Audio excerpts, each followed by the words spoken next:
Здравствуйте, дорогие мои подписчики и зрители. Вас приветствует Кулибин из Кыргызстана.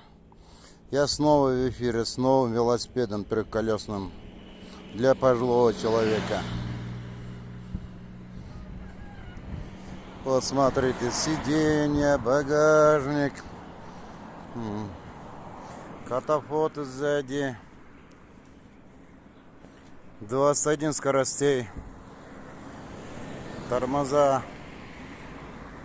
По заказу одного человека сделали трехколесный велосипед. Сейчас сделаем тест-драйв на этом велосипеде.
Вот такой у нас велосипед получился.